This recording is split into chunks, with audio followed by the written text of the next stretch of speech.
हुक्म दे दिया।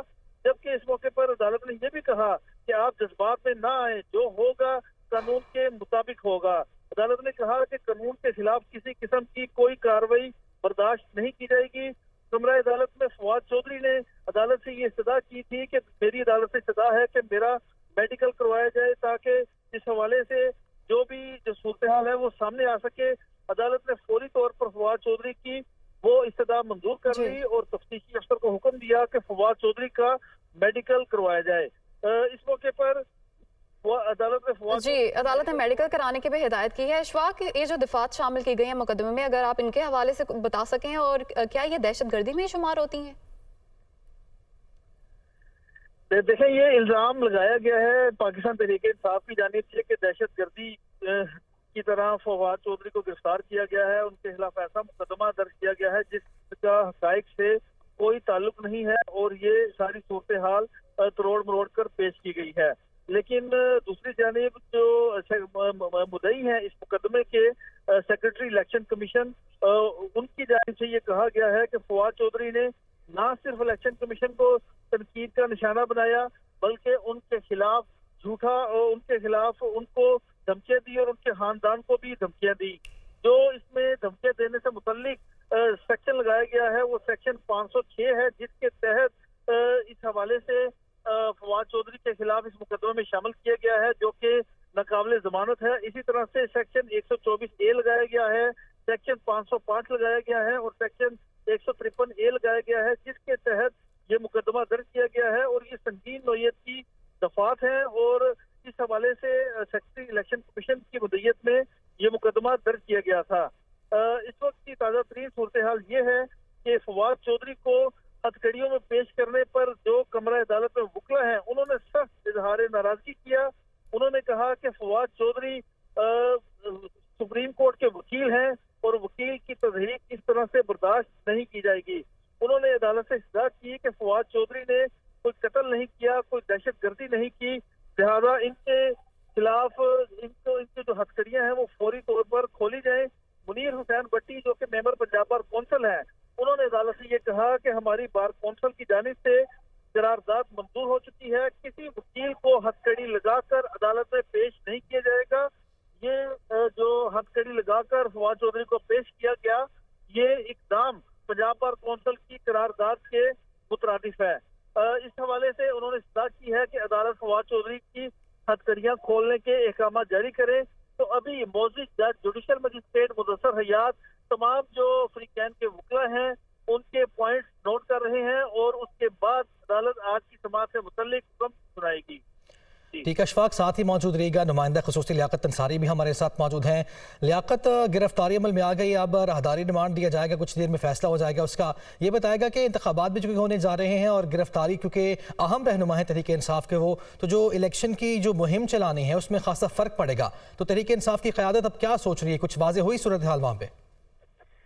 बिल्कुल, तहरीक इंसाफ की क़यादत इस बात का जायजा ले रही है कि जो मुकदमात का सिलसिला शुरू किया गया है और ये यकीनी तौर पर बयानात को मुंजवास बनाकर जो मुकदमात दर्ज किए जा रहे हैं या मुख्तलिफ एक्ट को जो है वो बुनियाद बनाकर जो मुकदमा दर्ज होंगे, इन खदशात को मद्देनजर रखते हुए अब एक तो पीटीआई अपनी एक लीगल टीम तश्कील देने जा रही है कि जो इस सारी सूरत हाल में अगर कोई मजीद रहनुमाओं के खिलाफ मुकदमा दर्ज होते हैं तो लीगल टीम फौरी तौर पर इसके लिए लीगल रिलीफ के लिए काम करेगी। दूसरा, पीटीआई की क़यादत जो है वो एक बात का भी जायजा ले रही है। रात तक फवाद चौधरी की गिरफ्तारी से पहले तक ये बात ज़ेरे गौर थी कि इमरान खान एक बड़ा इज्तिमा करें, एक बड़ा जलसा करके इंतखाबी मुहिम का बाज़ाब्ता तौर पर आगाज करें और इमरान खान की सेहत चूंकि डॉक्टर्स की जानब से जो है वो आइंदा चंद रोज में उन्हें बाज़ाब्ता तौर पर इजाजत मिल जाएगी कि वो फील्ड में निकल सकें। तो इस बात का भी जायजा लिया जा रहा है कि एक बड़ा इज्तिमा करके जो है वो इमरान खान इस सारी सूरत हाल पर जो है वो आवाम को भी एतमाद में ले और अपने पीटीआई के कारकुनों को भी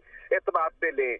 पीटीआई की क़यादत इस बात का भी जायजा ले रही है कि अब इंतखाबी मुहिम जो है उसको इस अंदाज से चलाने के लिए जरूरी है कि जो इलेक्शन कमीशन के हवाले से या केयर टेकर के सेटअप के हवाले से उन्हें तहफ़्ज़ात हैं, इनको सुप्रीम कोर्ट में जो है वो फौरी तौर पर एड्रेस करके वहां से रिलीफ हासिल करने की कोशिश की जाए और वहां पर चीजें रिकॉर्ड पे लाई जाएं कि किस तरह इंतखाबी अमल को मुतासर करने के लिए इंतकामी मुकदमात का सिलसिला शुरू हो रहा है।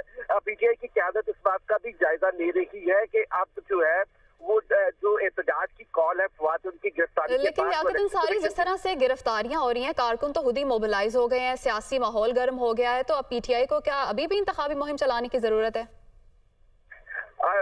यकीनी तौर पर इंतखाबी मुहिम तो नहीं चलानी है, क्योंकि इमरान खान के इंतखाबी जलसों का शेड्यूल तैयार किया जा रहा था। सिर्फ इस बात का इंतजार किया जा रहा था कि इंतखाबी शेड्यूल जो है वो इलेक्शन कमीशन ऑफ पाकिस्तान बाकायदा तौर पर जारी करे, और वो उस इलेक्शन शेड्यूल के ना जारी करने पर भी पीटीआई दो दफा गवर्नर पंजाब को खत लिख चुकी है। एक दफा साबिक वज़ीर आला उस्मान बुज़दार और एक दफा स्पीकर पंजाब असेंबली सफदर खान ये खत लिखकर कह चुके हैं कि इंतखाब की तारीख जो है वो आइन के आर्टिकल 105 की सब क्लास 2 के तहत जो है वो गवर्नर को देनी थी, लेकिन उस हवाले से वो अपनी जिम्मेदारियां पूरी नहीं कर रहे।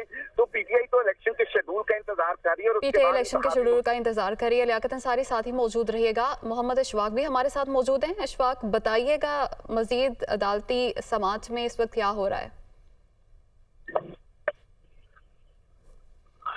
जी बिल्कुल, मजीद अपडेट ये है कि फवाद चौधरी के वकला की जानिब से अदालत में ये फौरी तौर पर हथकड़ी खोलने का मुतालबा किया गया, और साथ ही साथ फवाद चौधरी के वकला की जानिब से ये बताया गया कि हमने फवाद चौधरी के को हफ्से बेजा में रखने के हवाले से दरख्वास्त लाहौर हाई कोर्ट में दायर की है।